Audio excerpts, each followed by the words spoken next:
السلام علیکم ورحمۃ اللہ وبرکاتہ۔ ان الحمد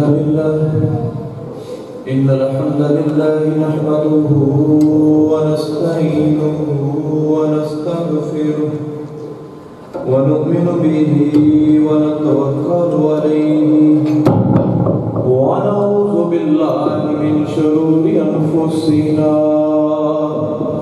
ومن سیئات اعمالنا من يهده الله فلا مضل له ومن يضلل فلا هادي له أشهد أن لا إله إلا الله وأشهد أن محمدا عبده ورسوله اللهم صل على محمد وعلى آل محمد كما صليت على إبراهيم وعلى آل إبراهيم إنك حميد مجيد اللهم بارك على محمد وعلى آل محمد كما باركت على إبراهيم وعلى آل إبراهيم إنك حميد مجيد أما بعد فإن خير الحديث كتاب الله وإن خير الهدي هدي محمد صلى الله عليه وسلم وشر الأمور محدثاتها وكل محدثة بدعة وكل بدعة ضلالة وكل ضلالة في النار قال الله تبارك وتعالى في القرآن المجيد أعوذ بالله من الشيطان الرجيم بسم الله الرحمن الرحيم وكلوا واشربوا حتى يتبين لكم الخيط الأبيض من الخيط الأسود من الفجر ثم أتموا الصيام إلى الليل ولا تباشروهن وأنتم عاكفون في المساجد تلك حدود الله فلا تقربوها كذلك يبين الله آياته للناس لعلهم يتقون۔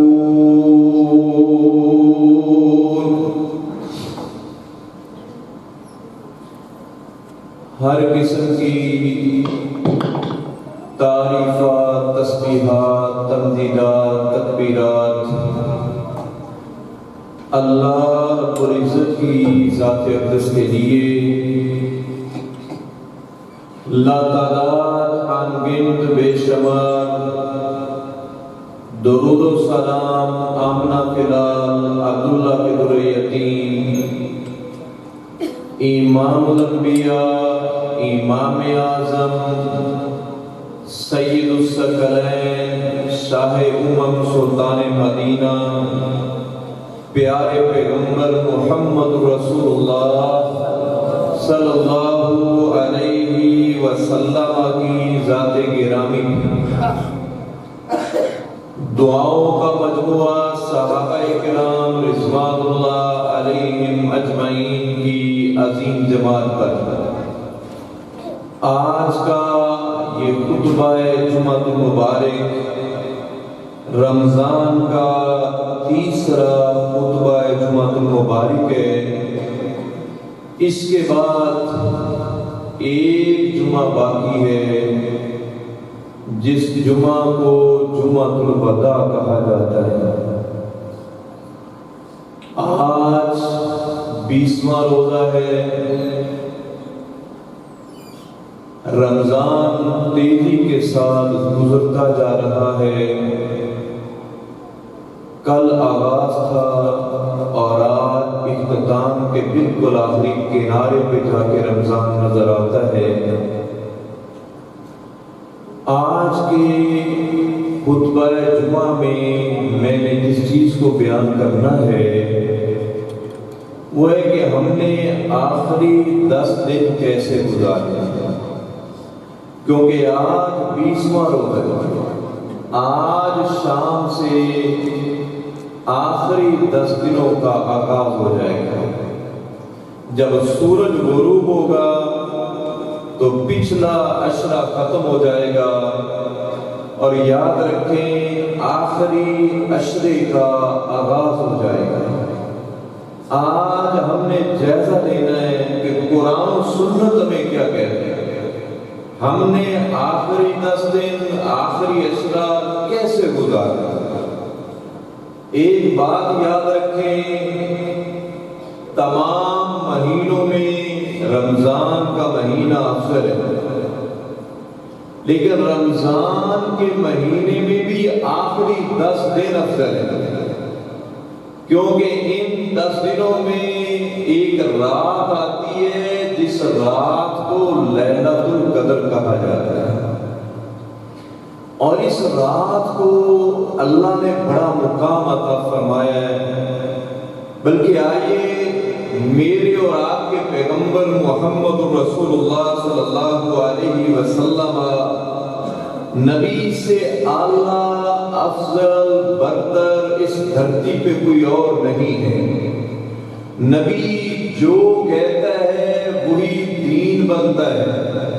نبی کی زبان سے جو کلمے جو جملے نکلا کرتے تھے وہ شریعت بن کے آج ہمارے سامنے آتی ہے، اور ان کلموں کو حدیث مصطفیٰ کہا جاتا ہے۔ اور جب نبی کی حدیثوں کو کہا جائے تو یہاں صدیقہ کائنات امی عائشہ رضی اللہ تعالی عنہا، کون امی عائشہ؟ میرے نبی کی زوجہ۔ کون امی عائشہ؟ صدیق کی بیٹی، صدیقہ کائنات، وہ عائشہ جس کے نام نامی آسمان سے جبریل بھی سلامتی کے پیغام لے کے آیا کرتا تھا۔ وہ امی عائشہ رضی اللہ تعالی عنہا جس کی عفت میں پاک دامنی میں عرش والے نے آسمان سے 18 آیتیں نازل فرما دی، وہ صدیقہ کائنات ہے جو میرے نبی کی دن کی عبادتوں کی بھی گواہی دیتی ہے اور رات کی عبادتوں کی بھی گواہی دینے والی ہے۔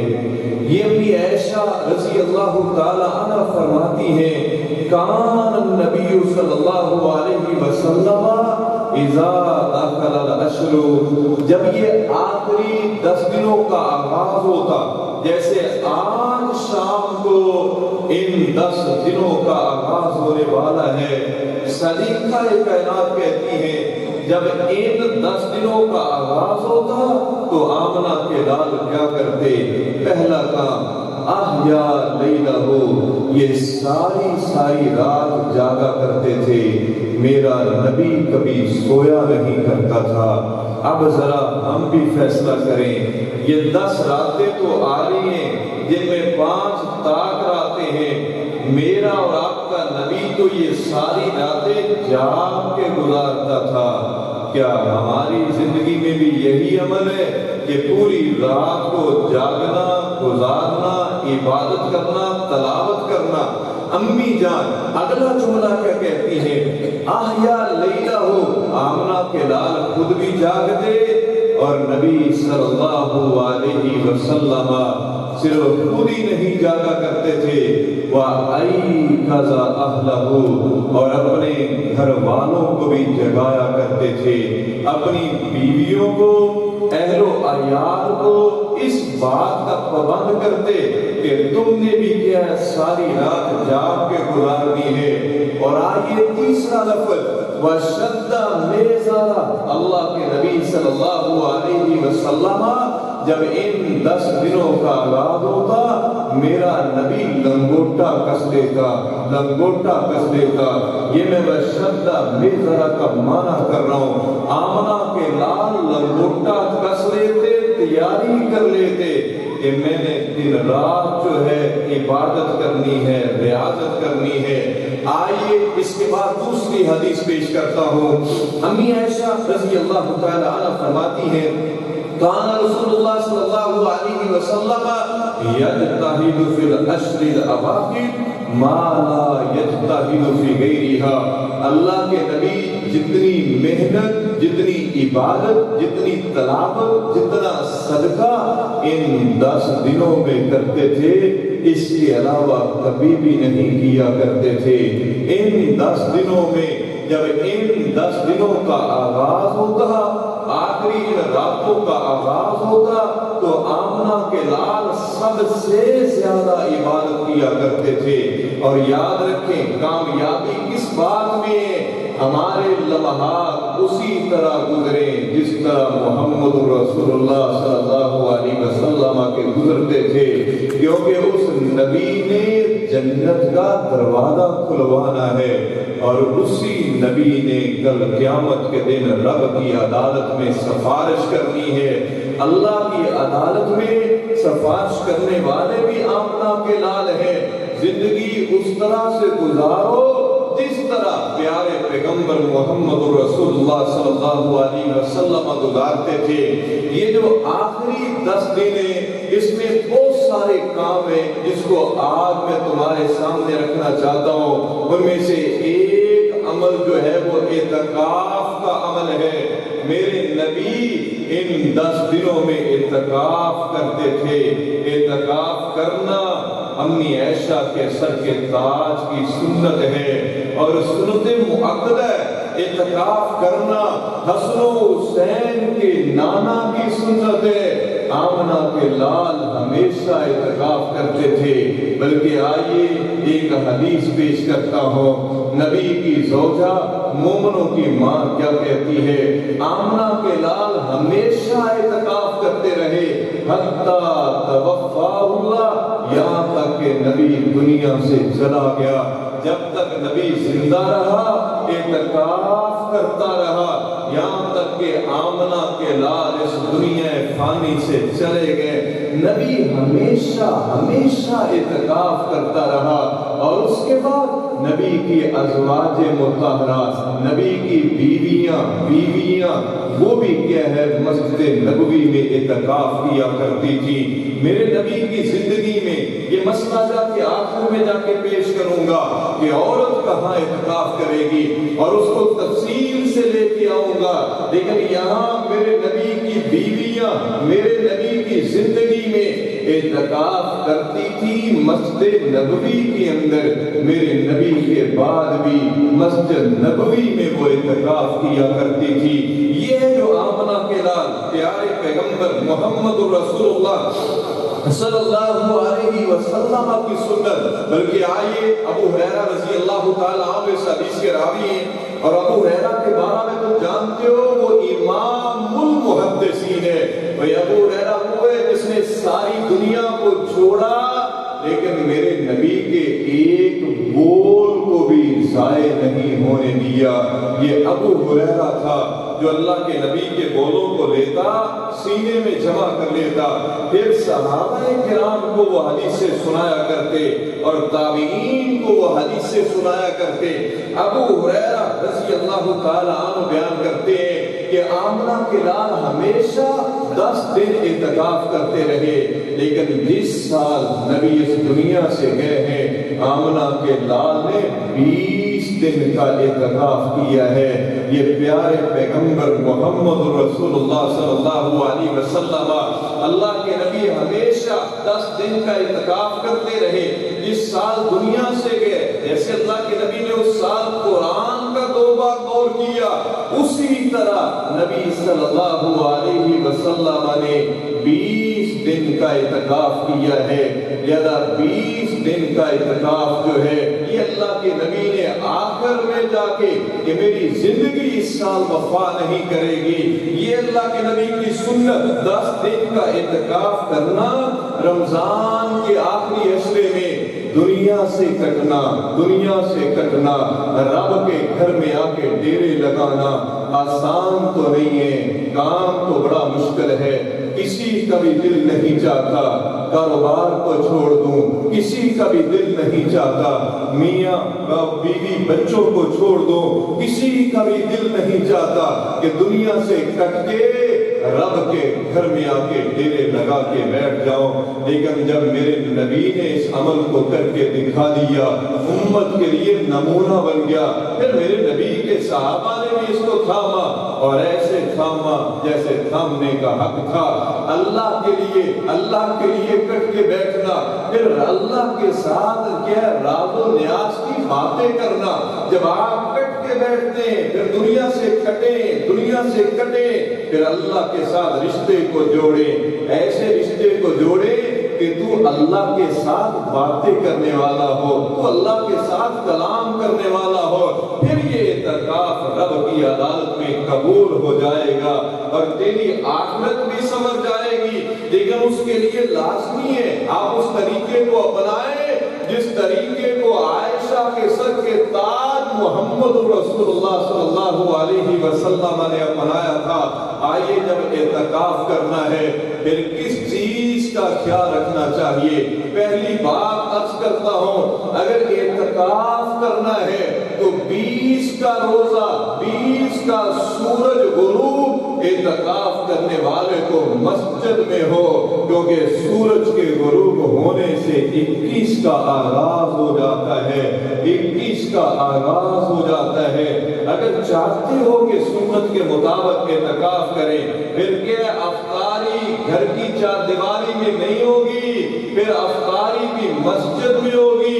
آپ کو سورج غروب مسجد میں ہو اور سورج غروب ہونے کے بعد پھر آپ دوبارہ مسجد سے گھر کی طرف نہیں جائیں گے۔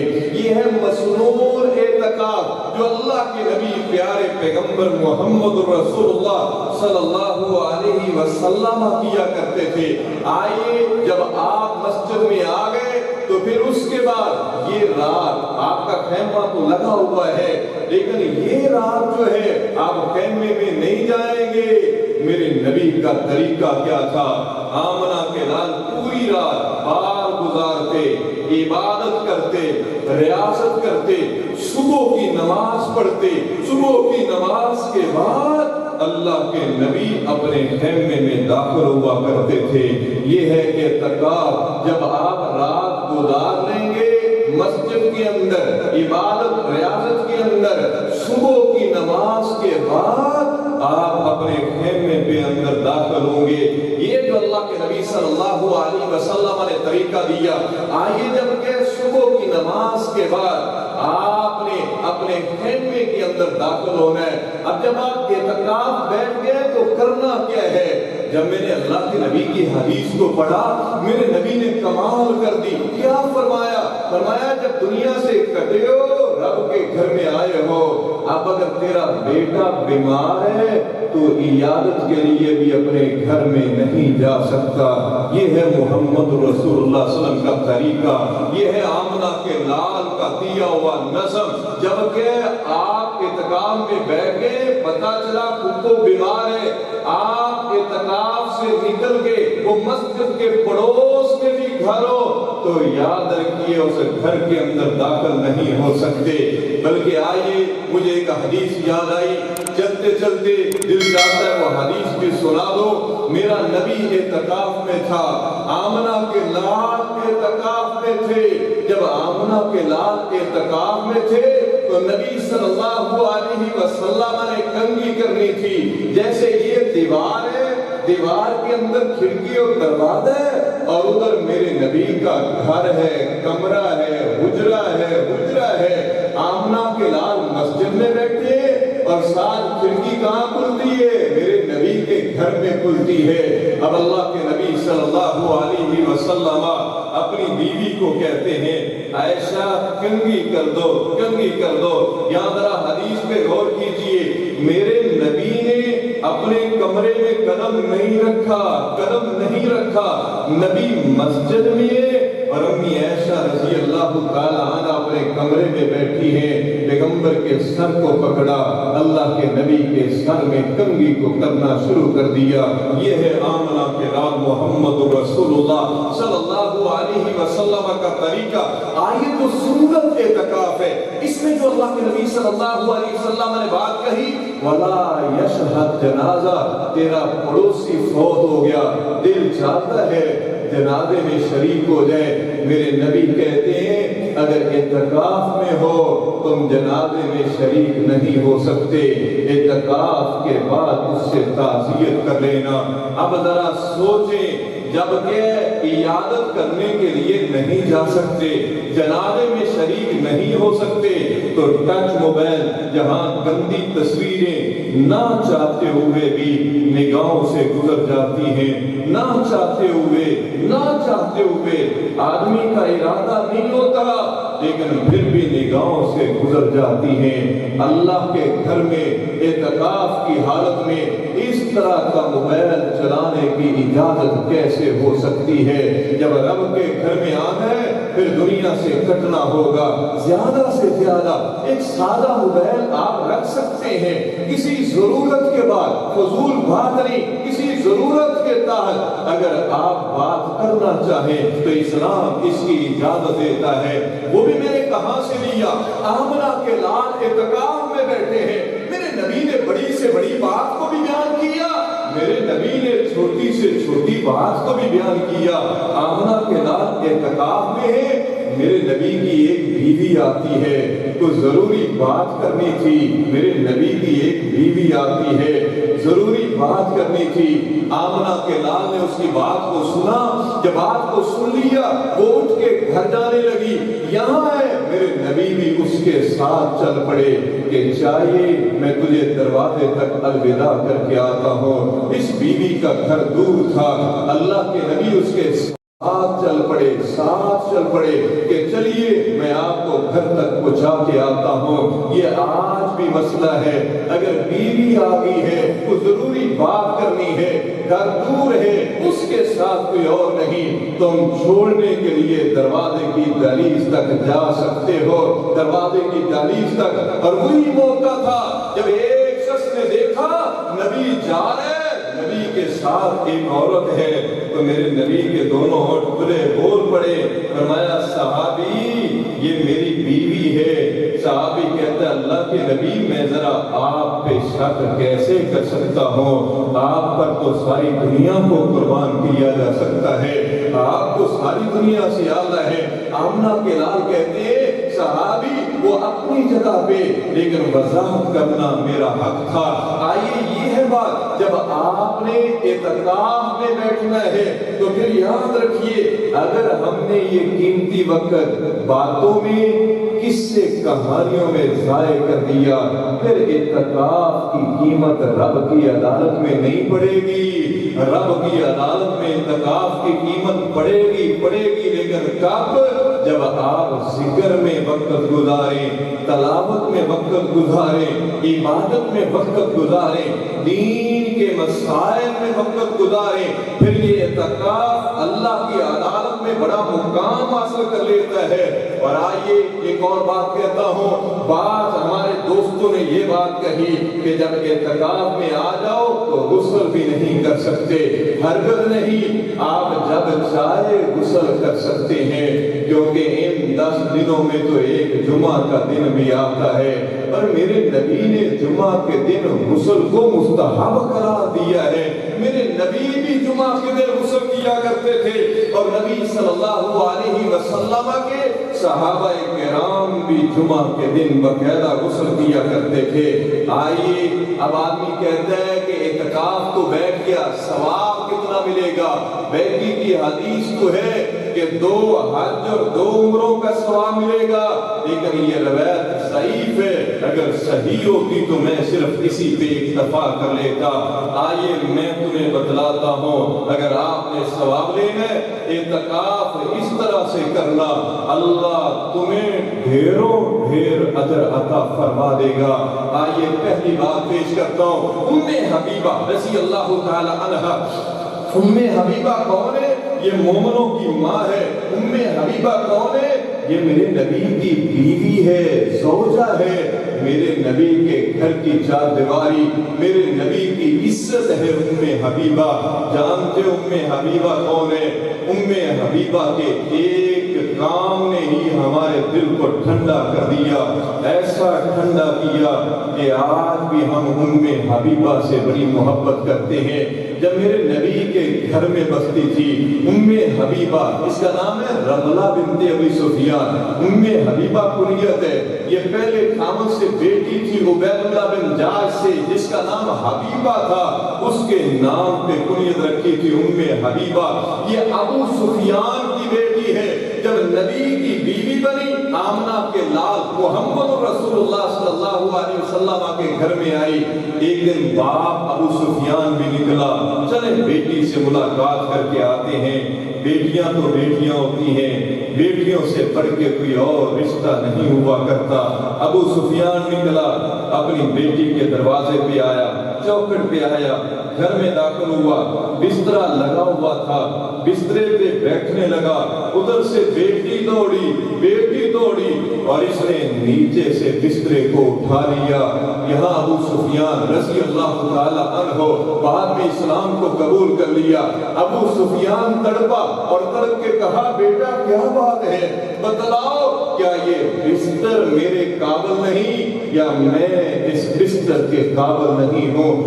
حبیبہ، میں تو بادشاہوں کے پاس جاتا ہوں، میرے لیے بستر بچھائے جاتے ہیں، میرے لیے بستروں کو اٹھایا نہیں جاتا۔ یہاں پر حبیبہ نے کہا تھا، مومنوں کی ماں نے کہا ابو جان، آپ نے ابھی تک اسلام قبول نہیں کیا اور یہ بستر میرے پاک محمد رسول اللہ کا ہے، آپ اس بستر کے قابل نہیں ہیں، آپ اس بستر پہ نہیں بیٹھ سکتے۔ یہ ہے نبی کے ساتھ محبت، یہ وہی حبیبہ رملہ بنت ابی سفیان۔ ذرا دیکھیے اگر اس حدیث کو ہم اپنا لیتے ہیں، 10 روزے باقی ہیں، اللہ ہم سب کو بہت بڑا اعزاز عطا فرما دے گا۔ حبیبہ کہتی ہے کہ ایک دن اللہ کے نبی صلی اللہ علیہ وسلم نے کہا، اے حبیبہ، اس امت کو بتلا دینا جو ایک دن اور ایک رات میں 12 رکعتیں پڑھ لے، اللہ اس کے لیے جنت میں عظیم الشان محل تیار کر دے گا۔ جنت میں عظیم الشان محل، اچھا ذرا سوچے وہ محل کیسا ہوگا؟ ایک سونے کی اینٹ اور ایک چاندی کی اینٹ۔ اللہ، اس سونے اور چاندی کی اینٹ میں گارا کیسا لگا ہوگا؟ کستوری کا اس سونے اور چاندی کی اینٹ میں گارا لگا ہوگا۔ یہ کیسی جنت ہوگی جس میں بوڑھا بندہ داخل نہیں ہوگا، بلکہ 70 سال کے بوڑھے کو بھی 33 سالہ والی جوانی دے کے اپنی جنت کا مہمان بنا دیا جائے گا۔ یہ کوئی معمولی بات ہے کہ جس میں کیا ایک دن اور ایک رات میں عظیم الشان محل تیار ہو جائے؟ ذرا سوچیں، دنیا میں 60 سال لگاتے ہو، ٹھنڈے دل سے سوچنا، 60 سال مزدوری کرتے ہو، محنت کرتے ہو، کتنا وقت دیتے ہو، لیکن رہنے کے لیے ایک گھر بھی بنانا مشکل ہو جاتا ہے۔ اے اللہ، تو کتنا مہربان ہے، تو یہ کہتا ہے کہ تو ایک دن اور ایک رات میں 12 رکعتیں پڑھ لے، اللہ تیرے لیے جنت میں عظیم الشان محل تیار کر دے گا۔ عظیم الشان، اور جنت بھی کیسی جس میں ناک کا فضلہ بھی نہیں آئے گا، جنت بھی کیسی جس میں پخانہ بھی نہیں آئے گا۔ حدیث کہتی ہے کھائیں گے ڈکار آئے گا، سب کچھ ہضم ہو جائے گا۔ جنت بھی کیسی، جب آپ کو جنت میں پسینہ آئے گا، اس پسینے سے بھی کستوری کی خوشبو مہکے گی، جو کہ پسینہ آتا ہے۔ کیسی جنت ہے! آپ دنیا میں اتنے خوبصورت نہیں تھے، بیوی کبھی کبھی کہتی تھی مجھے شوہر ملا تو اتنا خوبصورت نہیں ہے، لیکن جب تو جنت میں جانے لگا تو میرے رب نے کیا کہا، دنیا تو تیری گزر گئی، آج تجھے حسن دے رہا ہوں تو یوسف علیہ السلام والا حسن دے کے جنت کا مہمان بنا رہا ہوں۔ جنت بھی کیسی جنت ہے جس میں اللہ تجھے قد دے گا تو آدم علیہ السلام والا قد عطا فرما دے گا۔ کیسی جنت ہے، دنیا میں 70 سال کے بعد مکان بنایا، اور بسا اوقات کیا ہوتا ہے، دلوں میں بڑے ارمان ہوتے ہیں لیکن ابھی تک اس مکان میں داخل نہیں ہوتا، جنازہ پہلے اٹھ جاتا ہے، جنازہ پہلے اٹھ جاتا ہے۔ لیکن یہ جو آپ کو محل مل رہا ہے، یہ کیسے محل ہے؟ میرے نبی فرماتے ہیں اس جنت میں کبھی موت نہیں آئے گی، تو ہمیشہ ہمیشہ اس جنت کا مہمان بن جائے گا۔ یہ ہے جنت، یہ ہے جنت، اور اس میں محل کتنی آسانی سے بنتا ہے، ایک دن اور ایک رات میں 12 سنتے۔ اب ذرا سوچو، 20 روزے گزر گئے، اگر میں کہوں وہ آدمی ہاتھ کھڑا کرے جس نے 20 دن باقاعدہ 12 سنتے پڑھی ہیں، تو شاید ایک بھی نہ مل سکے۔ بتلاؤ رب کی عدالت میں جا کے کیا کہو گے؟ اللہ تو نے تو سیزن لگا دیا تھا، سیل لگا دی تھی، ہم ہی کمزور تھے کہ ہم تیری اس سیل سے بھی فائدہ نہیں اٹھا سکے۔ بلکہ آئیے وہ 12 سنتے کون سی ہیں؟ جناب والا 4 سنتے زور سے پہلے ہیں، 2 سنتے زور کے بعد ہیں، 2 سنتے زور کے بعد ہیں، 2 سنتے مغرب کے بعد ہیں، 2 سنتے عشاء کے بعد ہیں، اور 2 سنتے صبح سے پہلے ہیں۔ یہاں پھر ام حبیبہ رضی اللہ تعالی عنہ نے ایک جملہ کہا، یہ جملہ بڑا خوبصورت تھا، دل چاہتا ہے عربی میں کہوں جیسے ام حبیبہ نے کہا تھا، فما ترکتہن منذ سمعتہ من رسول اللہ صلی اللہ علیہ وسلم۔ ام حبیبہ کہتی ہے جب میں نے یہ حدیث نبی کے ہونٹوں سے سن لی، پھر مرتے دم تک میری زندگی میں ایک بھی ایسا دن نہیں آیا کہ میں نے یہ 12 سنتیں ادا نہ کی ہوں، میں ہمیشہ ان 12 سنتوں کو ادا کرتی تھی۔ اب ذرا اعتکاف والے ساتھی سوچیں جو کہ اس طرح اعتکاف کریں گے، 10 دن بیٹھتے ہیں تو جب مسجد سے نکلیں گے اتنے محل بنوا کے جائیں گے، ان کے جنت میں 10 محل تیار ہو چکے ہوں گے، جنت میں 10 محل تیار ہو چکے ہوں گے۔ اللہ ہم سب کو جنت الفردوس کا داخلہ عطا فرما دے، وہ جنت جس کا ایک دروازہ اتنا بڑا ہے کہ ایک چگاٹ پکاڑا میں ہو اور ایک چگاٹ کراچی میں ہو، ایک جنت کا دروازہ عرش والے نے اس کو اتنا بڑا بنا دیا ہے جس کے اندر یہ امت داخل ہوگی۔ آئیے جناب والا دوسرا کام جو ہے، جب ہم نے اعتکاف بیٹھنا ہے اور آخری عشرہ ہم نے کیسے گزارنا ہے، دوسرا کام جو میں نے بھی کرنا ہے تم نے بھی کرنا ہے، یاد رکھیے اگر کر لیں گے یہ اعزاز مل جائے گا، ورنہ وقت کسی کے کہنے پہ رکا نہیں کرتا، وقت گزر جایا کرتا ہے، بعد میں انسان پچھتاتا ہے، لیکن اس وقت کا پچھتانا کام نہیں آیا کرتا۔ آئیے ذرا دیکھیے دوسرا عمل جو ہے جو میں پیش کرنا چاہتا ہوں، ایک حدیث اور پیش کرتا ہوں، امام نسائی اس کو لے کے آئے، آمنہ کے لال نے کہا جو زور سے پہلے بھی 4 سنتے پڑھ لے اور زور کے بعد بھی 4 ہی پڑھ لے، اللہ اس پر جہنم کی آگ کو حرام ہی کر دیتا ہے، اللہ اس پر جہنم کی آگ کو حرام ہی کر دیتا ہے۔ کبھی کبھی زور کے بعد 4 سنتے بھی پڑھا کریں۔ اسی طرح اگر آپ عصر کی اذان کے بعد مسجد میں آ گئے، اعتکاف والے ساتھی بھی سونے کی بجائے وضو کرے، سب میں بیٹھے 4 رکعتیں پڑھے، تو وہاں میرے نبی نے کیا کہا، رحیم اللہ، اے اللہ جو بندہ عصر سے پہلے 4 رکعتیں پڑھ لے تو اس پہ رحمت فرما دے۔ نبی دعا کرے اللہ کی عدالت میں قبول ہو جاتی ہے، اور یہ میرے نبی کی دعا ہے، میرے نبی کی دعا ہے۔ آئیے اس پہ ایک آخری عمل پیش کرتا ہوں، اعتکاف میں اگر ثواب لینا ہے تو ہمیں کیا کرنا چاہیے، اور باقی میرے ساتھی جو آخری عشرہ آ رہا ہے اس کو ہمیں کیسے گزارنا چاہیے. میں جامع ترمذی کی حدیث لے کے آتا ہوں, سندن صحیح ہے, صحیح ہے. آئیے ذرا حدیث کو سنیے, ایمان تازہ ہو جائے گا. انس بن مالک رضی اللہ تعالی عنہ اس حدیث کو بیان کرتے ہیں. وہ فرماتے ہیں اللہ کے نبی نے کہا, جس نے صبح کی نماز باجماعت پڑھ لی, باجماعت پڑھنے کے بعد ثم قعد, پھر بیٹھ گیا, سویا نہیں ہے. جنہوں نے اعتکاف بیٹھنا ہے, اس لفظ کو دل کی تختی پہ نوٹ کرنا. پھر وہ بیٹھ گیا اعتکاف والا یا کوئی اور شخص جس نے صبح کی نماز باجماعت پڑھی, ثم قعد, پھر وہ بیٹھ گیا, سویا نہیں ہے, کیا کرتا رہا, یذکر, ذکر کرتا رہا. جگہ بدل بھی جائے تو کوئی حرج نہیں. وضو ٹوٹ گیا ہے, آپ کو دوبارہ وضو کرنے کی اجازت ہے, لیکن کیا ہے, یذکر, ذکر کرتا رہا, باتیں نہیں کی یہاں تک کہ سورج طلوع ہو گیا. یہ کھڑا ہوتا ہے, 2 رکعتیں پڑھتا ہے. آمنہ کے لال نے کیا کہا, فاطمہ کے بابا نے کیا کہا, اللہ تجھے ایک مکمل حج اور عمرے کا ثواب عطا فرما دے گا, ایک مکمل حج اور عمرے کا ثواب عطا فرما دے گا.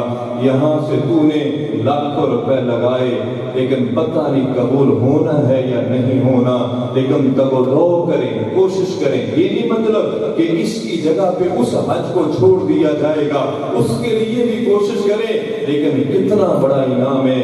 اس کو میں ایک جملہ کہا کرتا ہوں, یہ میرے نبی نے غریبوں کا حج بنا دیا ہے. غریب ہے, پیسے نہیں ہیں, وہاں نہیں جا سکتا, تو یہ تو کر لے کہ صبح کی نماز باجماعت پڑھ, اس پہ تو پیسہ نہیں لگتا. اس کے بعد بیٹھ کے ذکر کر یہاں تک کہ سورج طلوع ہو جائے, 2 رکعتیں پڑھ کے چلا جانا, اللہ تجھے حج اور عمرے کا ثواب عطا فرما دے گا. اب ذرا سوچیں, جو ساتھی 10 دن اعتکاف کریں اور 10 دن اس طرح 2 رکعتیں پڑھیں, تو ان کو 10 حج اور 10 عمروں کا ثواب مل جائے گا یا کہ نہیں مل جائے گا. یہ ہے اللہ کے نبی پیارے پیغمبر محمد رسول اللہ صلی اللہ علیہ وسلم کا بتلایا ہوا طریقہ, جو اللہ کے نبی صلی اللہ علیہ وسلم نے طریقہ دیا. آئیے ذرا ہم اس سے بھی آگے جاتے ہیں کہ جناب اس کے بعد جو ہے ہم دیکھتے ہیں کہ ایک عمل ان دنوں میں وہ قیام اللیل کا ہے. رات کو کثرت سے عبادت کرنا عام دنوں میں بھی ہے, لیکن ان راتوں میں تو کیا ہی بات ہے. عبادت کے ساتھ دل لگا لیں, خشوع خضوع کے ساتھ دل لگا لیں. جب رب کی عدالت میں آئیں تمہیں پتہ چلے کہ ہم رب کی عدالت میں عبادت کرنے والے ہیں. قیام اللیل, رات کو جاگنے کا ثواب کیا ہوتا ہے. ایک حدیث پیش کرتا ہوں, ابو ذر غفاری رضی اللہ تعالی عنہ, میرے نبی کے وہ صحابی ہیں, ابو ذر غفاری رضی اللہ تعالی عنہ آمنہ کے لال کے پاس آتے ہیں, فرماتے ہیں اللہ کے نبی نے 23 کی رات کو قیام اللیل کروایا, اور رات کا تیسرا حصہ تراویح جاری رہی. نبی پڑھتے رہے, نبی کے صحابہ سنتے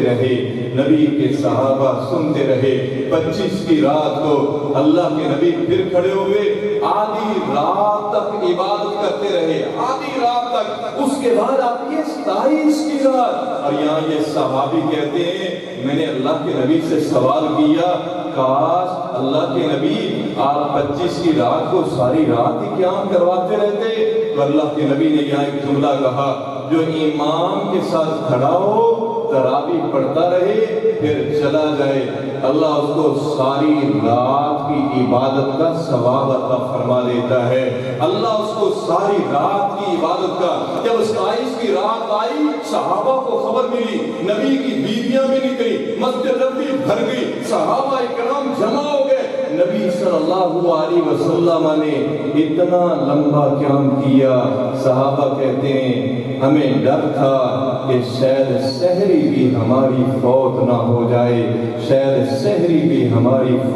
ہو جائے, اتنا لمبا قیام. جب 29 کی رات آئی, صحابہ پھر نکلے, پھر دوڑے کہ آج اس سے بھی لمبا قیام ہوگا، لیکن میرے نبی نہ نکلے۔ صحابہ نے پوچھا آقا ہم تو آج بھی چاہتے تھے، فرمایا اس وجہ سے نہیں نکلا ہوں کہ کہیں تم پہ یہ تراویح فرض نہ کر دی جائے، اگر فرض ہو جاتی آج 5 فرضی نمازیں پڑھنی مشکل ہیں، تو تراویح باقاعدگی سے فرض کی طرح پڑھنی کتنی مشکل ہوتی۔ یہی وجہ جب عمر فاروق رضی اللہ تعالیٰ عنہ کا دور آیا، خلیفہ ثانی نے باقاعدہ پورا مہینہ رمضان کی تراویح کا آغاز کر دیا، پھر اس کے بعد یہ رمضان کی تراویح پورا مہینہ ہوتی رہی۔ آئیے ان 10 راتوں میں ایک رات لیلۃ القدر کی ہوگی، ان 10 راتوں میں ایک رات جو ہے وہ لیلۃ القدر کی ہوگی۔ جس رات کے لیے راتوں کو کیا ہے جاگنا پڑتا ہے، 5 راتیں باقاعدہ جاگیں، 21 کی، 23 کی، 25 کی، 27 کی، 29 کی۔ ایک ساتھ کھڑا ہو، بے شک سارے پڑھ کے چلا گیا۔ 5 راتیں باقاعدہ جاگیں، 21 کی، 23 کی، 25 کی اور 27 کی رات اور 29 کی رات، یہ 5 راتیں جاگ لو، اللہ تمہیں لیلۃ القدر عطا فرما دے گا، اللہ تمہیں لیلۃ القدر عطا فرما دے گا۔ اور لیلۃ القدر کو معمولی بات ہے، ہم میں سے زیادہ لوگ کتنی عمر میں دنیا سے جاتے ہیں؟ میرے نبی نے کہا 60 سے 70 سال، 60 سے 70 سال کے اندر۔ لیکن یاد رکھیں اگر یہ ایک رات کا جاگنا مل گیا، اللہ تمہیں 83 سال 4 مہینے کی عبادت کا ثواب عطا فرما دے گا۔ 83 سال 4 مہینے، 83 سال گویا کہ پوری زندگی کی عبادت کا ثواب عطا فرما دے گا۔ اب یہ 5 راتیں جاگے، آئیے اس کے بعد دیکھیں میرے نبی کو یہ لیلۃ القدر دکھا بھی دی گئی۔ اللہ کے نبی صلی اللہ علیہ وسلم حدیث ہے، اللہ کے نبی فرماتے ہیں کہ مجھے یہ لیلۃ القدر خواب میں دکھلا دی گئی، یہ فلاں رات ہے، اس رات کو عبادت کرنا۔ آمنہ کے لال فرماتے ہیں پھر میں باہر نکلا، 2 آدمیوں کو جھگڑتے ہوئے دیکھا، جو ہی میں نے ان کو جھگڑتے ہوئے دیکھا تو مجھے یہ رات بھلا دی گئی، اس کے بعد مجھے یاد نہیں رہی، اس کے بعد مجھے یاد نہیں رہی۔ اور اس کے بعد اللہ کے نبی نے فرمایا صحابہ لہذا تم لیلۃ القدر کو 21، 23، 25، 27 اور 29 کی رات میں تلاش کرو۔ اصل بات کیا ہے، اللہ اس رات کو پوشیدہ رکھنا چاہتا تھا تاکہ یہ 5 راتیں میرے بندے جاگ کے میری عبادت کرتے رہیں، یہ 5 راتیں میرے بندے جاگ کر میری عبادت کرتے رہیں۔ یہی وجہ کہ اللہ تعالیٰ ان جو ہے یہ لیلۃ القدر کو پوشیدہ رکھ کے عبادت کے اوپر لگانا چاہتا تھا۔ آئیے پھر لیلۃ القدر کی نشانیاں بھی بیان کی ہیں، بلکہ آئے 3 حدیثیں پیش کرتا ہوں۔ پہلی حدیث ابو سعید خدری رضی اللہ تعالیٰ عنہ فرماتے ہیں یہ لیلۃ القدر 21 کی رات تھی، 21 کی رات، وہ 21 کی رات کو کہتے ہیں۔ 2 حدیثیں اور پیش کرتا ہوں۔ نبی کے صحابی جن کا نام ہے ابی بن کعب رضی اللہ تعالیٰ عنہ، ابی بن کعب رضی اللہ تعالیٰ عنہ کہتے ہیں لیلۃ القدر 27 کی رات ہے، بلکہ آگے بھی کہا اللہ کی قسم اٹھا کے کہتا ہوں کہ لیلۃ القدر 27 کی رات ہے۔ بلکہ آئیے ایک اور صحابی کا نام یاد آیا جن کو عبداللہ بن عباس رضی اللہ تعالیٰ عنہ کہتے ہیں، یہ میرے نبی کا چچا زاد بھائی تھا۔ جب میں عبداللہ کو پڑھتا ہوں میرے سینے میں صحابی کی بہت ساری محبت جاگ اٹھتی ہے۔ اللہ نے صحابی کے سینے کو بڑا صاف بنایا تھا۔ یہ وہ عبداللہ ہے جو 16 سال کی عمر میں محمد کے صحابہ میں فتوے دیا کرتا تھا، عرش والے نے اس کو مفتی بنا دیا تھا۔ یہ عبداللہ بن عباس رضی اللہ تعالی عنہ 16 سال کے تھے تو مفتی تھے، 10 سال کے تھے اور رب کے قرآن کے حافظ بن چکے تھے۔ یہ عبداللہ بن عباس اللہ نے اتنا مقام کیوں دیا؟ جو میں نے پرکھا، عرش والے نے اس عبداللہ کے سینے کو بڑا صاف بنایا تھا، سینے کو بڑا صاف بنایا تھا۔ انہوں نے 3 باتیں کہی، دل چاہتا ہے وہ 3 باتیں کہہ دوں، شاید جو شخص اس کو اپنا لے۔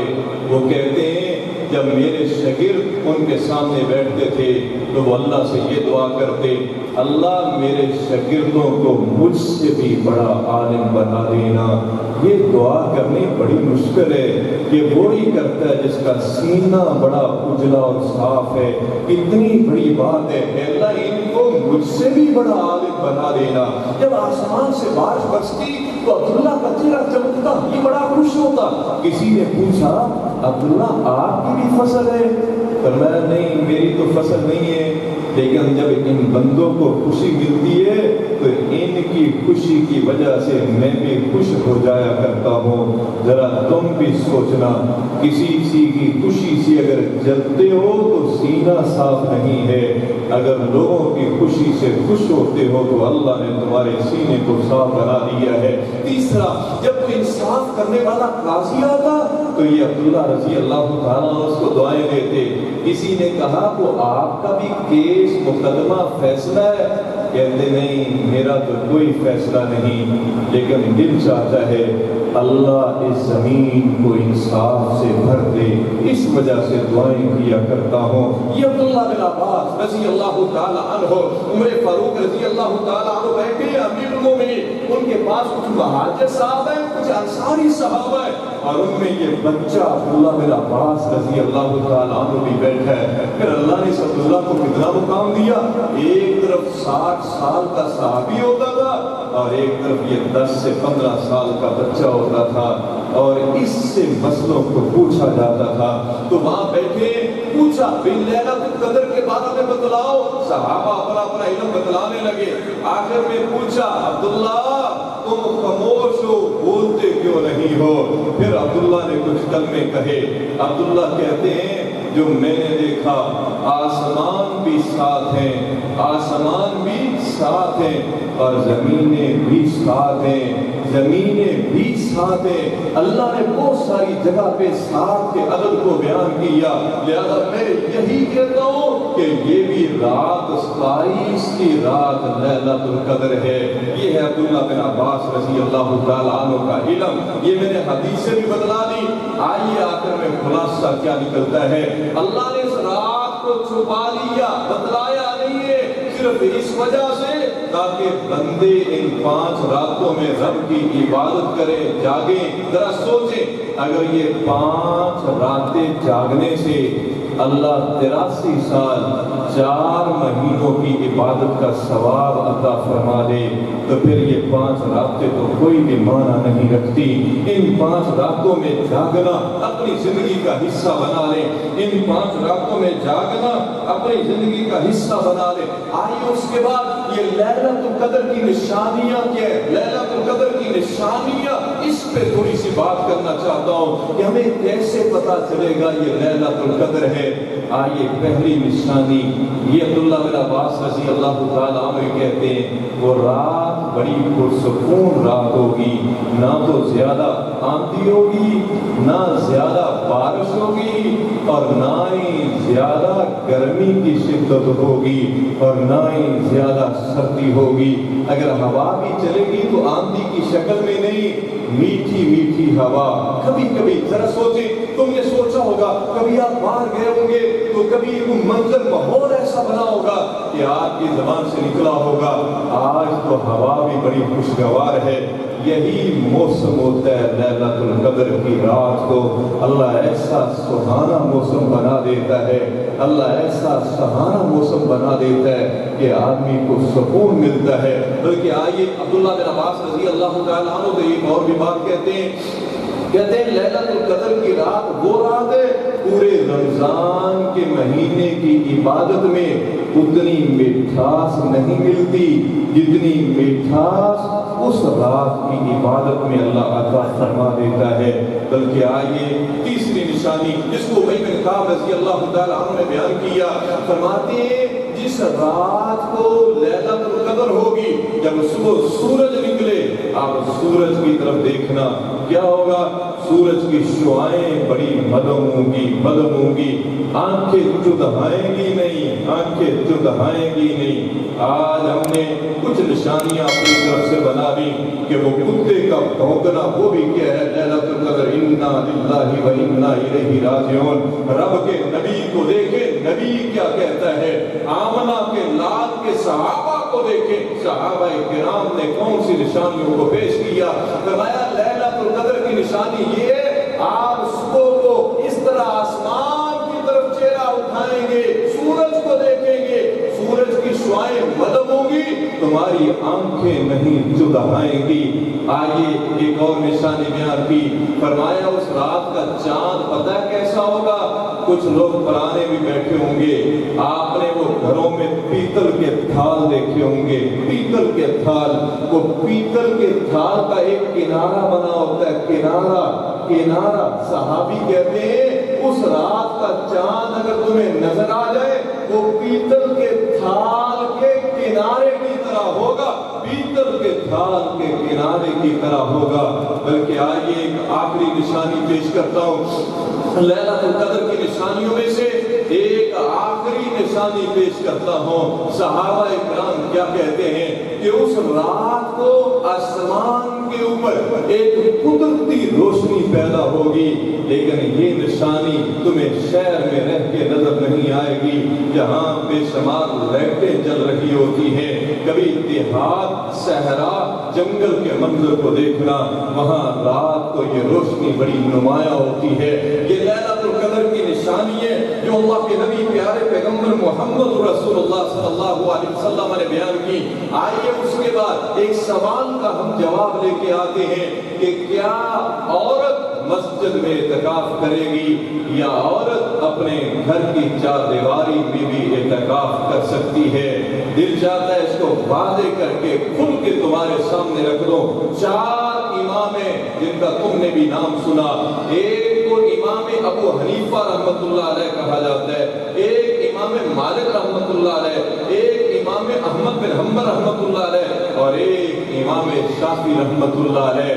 امام مالک بھی کہتے ہیں کہ مسجد کے علاوہ گھر میں اعتکاف نہیں ہوگا، امام احمد بھی کہتے ہیں گھر میں اعتکاف نہیں ہوگا، امام شافعی بھی کہتے ہیں گھر میں اعتکاف نہیں ہوگا، امام ابو حنیفہ رحمۃ اللہ علیہ کہتے ہیں کہ گھر میں اعتکاف ہو جائے گا۔ یہ تو چاروں ائمہ کی میں نے آپ کے سامنے بات رکھی ہے۔ ذرا اس سے بھی آگے پھر میں نے حنفی علماء کو پڑھا، آج میں نے حنفی علماء کی باتوں کو بھی نکالا، کیونکہ میرے حنفی بھائی کہتے ہیں کہ گھر کے اندر اعتکاف کر لو اللہ کے لیے، جو میرے نبی نے نہیں کیا، میرے نبی کی بیویوں نے نہیں کیا، تم کیسے اس کے جائز ہونے کا فتویٰ دے سکتے ہو؟ پھر میں نے حنفی علماء کو پڑھا، تین علماء کا حوالہ لے کے آتا ہوں۔ علامہ ابن حمام حنفی نے اس بات کو لکھا کہ گھر کی چار دیواری میں اعتکاف کرنا جائز نہیں ہے۔ آئیے دوسرا، مولانا عبدالحی حنفی لکھنوی نے لکھا، یہ حنفی عالم ہے لیکن قلم سے لکھا کہ مسجد کے علاوہ گھر کے اندر اعتکاف کرنا عورت کے لیے جائز نہیں ہے۔ اور تیسرا، علامہ شمس الدین سرکسی، یہ حناف کے چوٹی کے عالم ہے، لیکن انہوں نے بھی لکھا کہ گھر کے اندر اعتکاف کرنا جائز نہیں۔ اب آخر میں آتا ہوں، یہ تو میں نے چاروں ائمہ کی بات، حنفی علماء کی بات بھی رکھ دی۔ آئیے ہم پوچھتے ہیں رب کا قرآن کیا کہتا ہے اور مدینے والے محمد رسول اللہ کا فرمان کیا کہتا ہے، کیونکہ قرآن بھی حق ہے، میرے نبی کے بول بھی حق ہیں، جو میرا نبی بولا اس سے بڑھ کے حق نہیں ہو سکتا۔ یاد رکھیے قرآن و حدیث کیا کہتا ہے۔ جب میں نے قرآن کو اٹھایا، یہ سورہ بقرہ کی ہے، تم گھر میں جا کے نکال سکتے ہو، پڑھ سکتے ہو، یہ سورہ بقرہ ہے، دوسرا پارہ ہے۔ وَأَنْتُمْ عَاكِفُونَ فِي الْمَسَاجِدِ وَأَنْتُمْ قرآن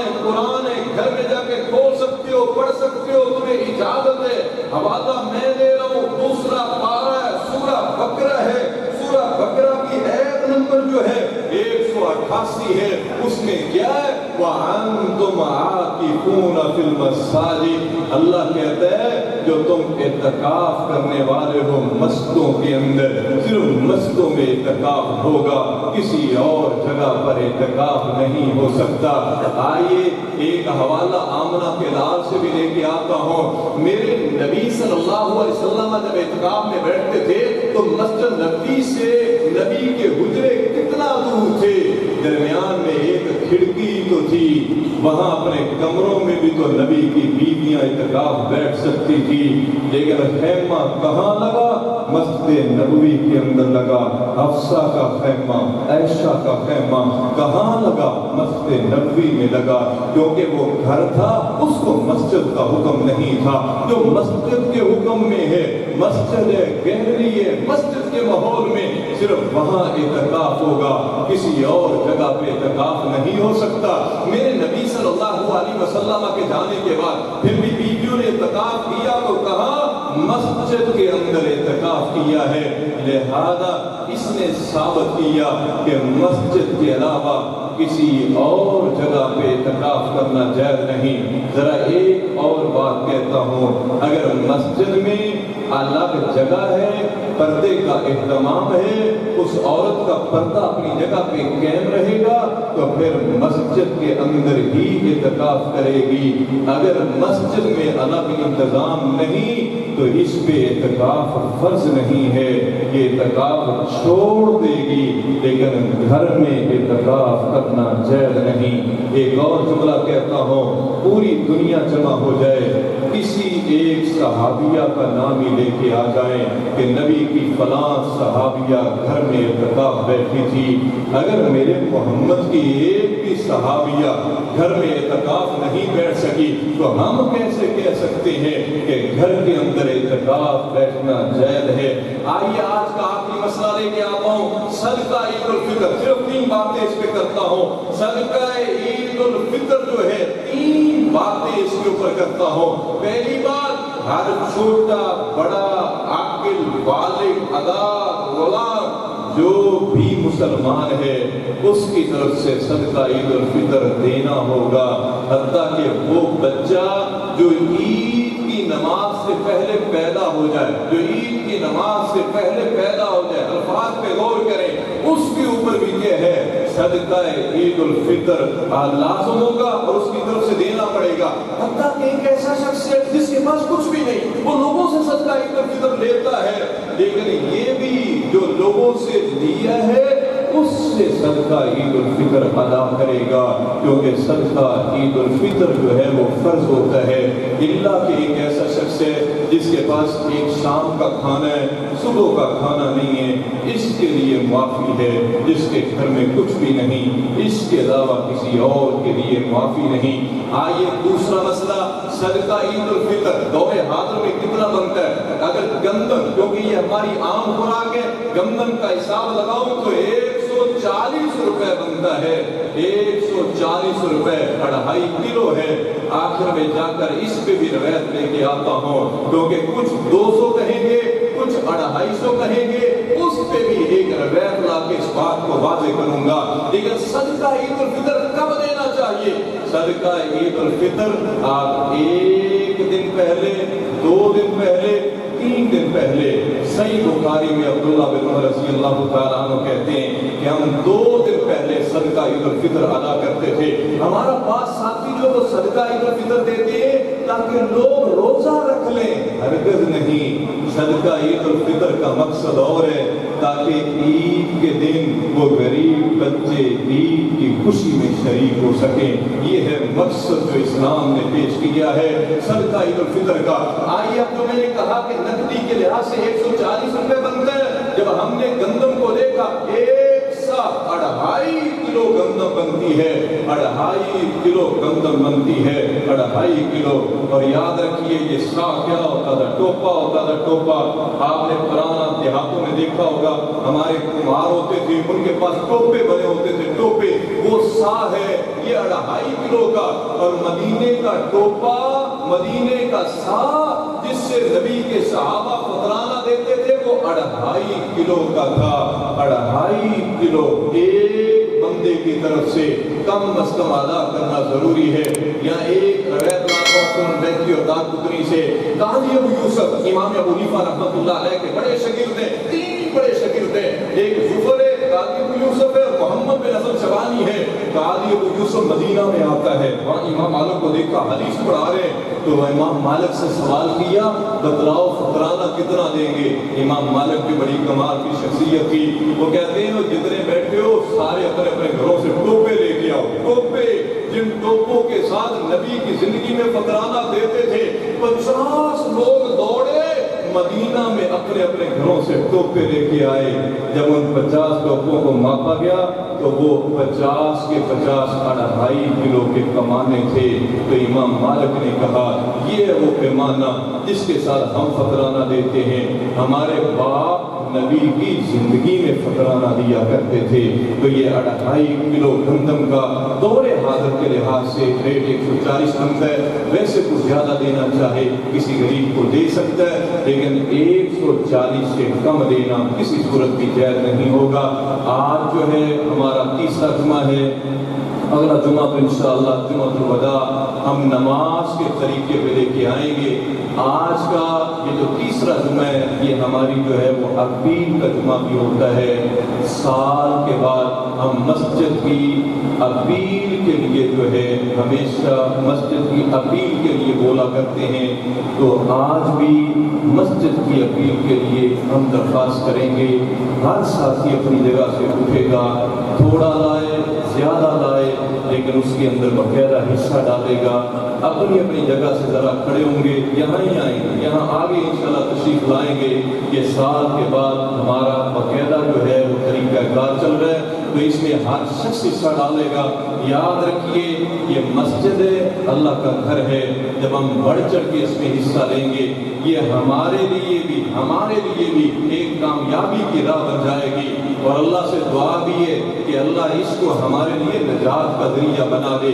ہمارے سینے میں ایک تڑپ ہونی چاہیے, اوپر سے خواتین بھی جمع کریں گی, خواتین بھی ہمارے سینے میں ایک تڑپ ہونی چاہیے کہ اللہ کا گھر ہے, ہم نے اللہ کے گھر کو آباد کرنا ہے. ہم کبھی سالانہ عموماً جو ہے کبھی اپیل نہیں کیا کرتے, لیکن سال کے بعد جو ہے ہمیشہ ایک سال کے بعد یہ اپیل ہوتی ہے. اور ہر شخص کو اپنے کوٹے سے کچھ نہ کچھ بچا کے رکھنا چاہیے, جس میں یہ ہو کہ ہم نے اللہ کے گھر کے ساتھ تعاون کرنا ہے. امید ہے اس سے انشاءاللہ اللہ آپ کے گھروں کو بھی آباد فرمائے گا, اللہ آپ کے گھروں میں برکتیں بھی پیدا فرمائے گا, اور اللہ ہر قسم کی پریشانیوں سے محفوظ فرمائے گا. اللہ سے دعا ہے اللہ ہمیں دنیا آخرت کی کامیابیاں دے. وآخر دعوانا ان الحمد للہ رب العالمین.